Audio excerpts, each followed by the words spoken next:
25,000 लोगों की जान गई। किसी नेता को तकलीफ नहीं, ना राष्ट्रीय स्तर के, ना प्रदेश स्तर के, ना यहाँ लोकल स्तर के। मैं ही था ऐसे बिजनौर में जो रात को 10:30 बजे तक हड़ताल पे बैठा रहा, धरने में बैठा रहा कि यहाँ के लोगों की जीवन रक्षा भी करो।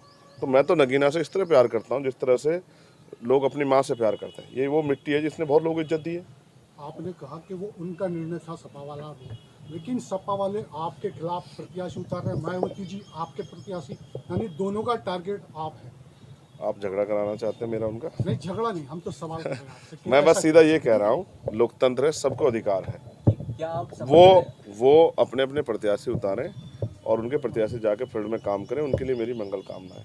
लेकिन हम इस नगीना की जनता के लिए काम करेंगे, क्योंकि नगीना ने बहुत लोगों को मौका दिया। नगीना के बारे में किसने नहीं सोचा, बिजनौर के बारे में किसने नहीं सोचा। आपका मुकाबला सपा बसपा या बीजेपी किससे रहेगा? मेरा मुकाबला तो मुझसे खुद से है। जितनी मेहनत करूंगा उतना ही समर्थन लोगों का मिलेगा। क्या नीम से आप हाथ मिलाने जा रहे हैं? नीम के साथ चुनाव लड़ना? अगर कुछ किसी से हाथ मिलेगा तो आपको पता लग जाएगा। कोई काम बंद पर्दे में थोड़ा ही होता है, ये तो लोकतंत्र है। जैसे मैं आपको सवालों का जवाब दे रहा हूँ, ऐसे जो भी कुछ होगा आपके सामने आएगा। अभी तो यहाँ के जो किसान हैं, नौजवान हैं, बहन बेटियाँ हैं और तमाम जो गरीब वर्ग के लोग हैं, उनके हितों के लिए आज़ाद समाज पार्टी संकल्पित है। बहुत सारे चुनावी मुद्दे हैं जिन मुद्दों पे आपका ध्यान जाना चाहिए, जिन पे आपको भी सवाल करना चाहिए। यही नेटवर्क में मेरे एक साथी थे सलीम, जो पत्रकार भी थे, उनकी जान चली गई क्योंकि हार्ट अटैक आया उनको। जब मैं उनके घर गया मिलने के लिए तो उनके परिवार के लोगों ने मुझसे कहा कि कभी यहाँ के नेताओं ने नहीं सोचा कि यहाँ भी एक अच्छा हॉस्पिटल होना चाहिए जिससे कि यहाँ के लोगों की जान बच जाए। मैं यहाँ चाहता हूँ कि यहाँ एम्स जैसा एक हॉस्पिटल बने जिससे कि यहाँ के लोगों को भी कम पैसा खर्च होने के साथ साथ बेहतर से बेहतर इलाज की व्यवस्था हो। जिस तरह से रोशनाबाद हरिद्वार में उद्योग धंधे लगे हैं, भगवानपुर में उद्योग धंधे लगे हैं, लाखों नौजवानों को रोजगार मिला है, बहन बेटियों को, भाइयों को, यहाँ पर भी उद्योग धंधे लगे, इनको भी रोजगार मिले। क्योंकि बिजनौर का आदमी पूरे देश में जाकर काम करता है। किसी स्टेट में चले जाओ आपको बिजनौर का आदमी मिल जाएगा।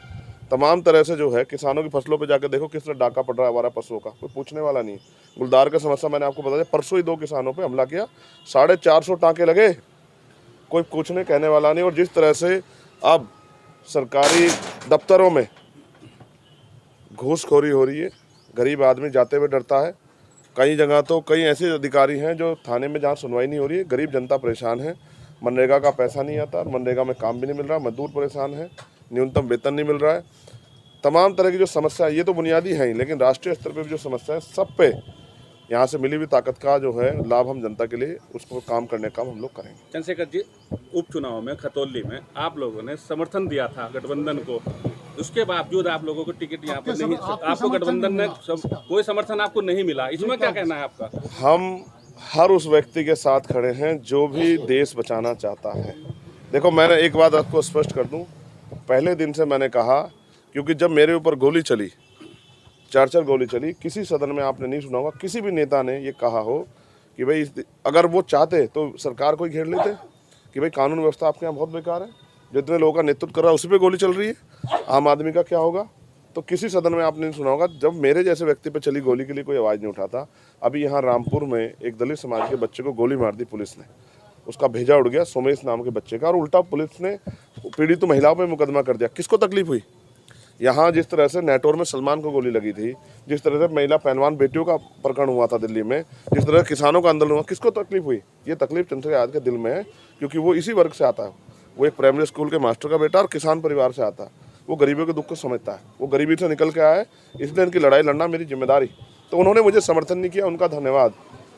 देखो, अगर आदमी के रास्ते में गड्ढे ना आए तो वो कूदना कैसे सीखेगा? तो उन्होंने मुझे कूदना सिखाया, तो मैं कूदना सीख गया और अभी मैं मेहनत कर रहा हूँ। विश्वास करो, मुझे ऐसी उम्मीद नहीं थी कि इतना प्यार यहाँ की जनता देगी। जिस तरह मुझे बताया गया था कि नगीना वो धरती है जो सबको मौका देती है, उस तरह का मौका मुझे यहाँ के लोगों से प्यार और आशीर्वाद के रूप में चंद्रशेखर जी, मिला। एक आखिरी सवाल है। बदायूं में अभी एक कांड हुआ है, 2 लड़कों की गला काट कर हत्या कर दी गई है, आपका बयान उसमें नहीं आया। अब मैं फील्ड में हूँ, आपके सामने 1:30 बजे जाता हूँ, 2 बजे। नहीं, अभी आपने बुलाया ना, अब आप बताओ। मैं बिल्कुल कह रहा हूँ, कोई भी अगर अपराध करेगा तो अपराधी को सख्त से सख्त सजा मिलनी चाहिए। लेकिन आप ये तो बताओ कि ये भारतीय जनता पार्टी की सरकार देखिए जिसमें सरेआम गले कट रहे हैं। मुख्यमंत्री तो कह रहे कानून व्यवस्था बहुत अच्छी है। मैं फिर आपको कह रहा हूँ, ये जो सरकार है ये किसी की सरकार नहीं है, ये तो चंदे और धंधे वालों की सरकार है। ये लुटेरा गैंग है जो चंदा दे दो, ठेका ले लो, और सीबीआई ईडी इनकम टैक्स पर छापा लगे, वो चंदा दे दो तो बिल्कुल पाक साफ हो जाए। ये जो भाजपा की भ्रष्टाचारी सरकार है, इसी की देन है कि आज बेरोजगारी इतनी बढ़ गई है कि नौजवान जो है भूखे मरने के लिए और सुसाइड करने के लिए किसान और नौजवान तैयार है। आप देखो पुलिस भर्ती में पूछो ना आप कि 48 लाख बच्चों ने फार्म भरा, 400 रुपये एक बच्चे से लिए गए, 4-4, 6-6 महीने मेहनत की और पेपर लीक हो गया। मुख्यमंत्री ने क्या कहा, अरे झूठ बोले कोई तो हम सजा कर देंगे, गिरफ्तार करवा देंगे। क्या हुआ, पेपर लीक हुआ नहीं हुआ, फिर आपने भर्ती क्यों कैंसिल की अगर लीक नहीं हुआ? जो पेपर नहीं संभाल सकते उत्तर प्रदेश, इतने बड़े उत्तर प्रदेश को संभाल लेंगे? शर्म आनी चाहिए सरकार को कि लोगों की जन भावनाओं से खेलना और लोगों को ठगना इनकी नीति बन गई है। जनता इन्हें वोट की चोट से जवाब देगी और नगीना में तो वो ऐसा फैसला लेगी जिस फैसले से पूरे भारत में कमजोर वर्ग के लोगों में एक उत्साह पैदा होगा। ठीक, थैंक यू।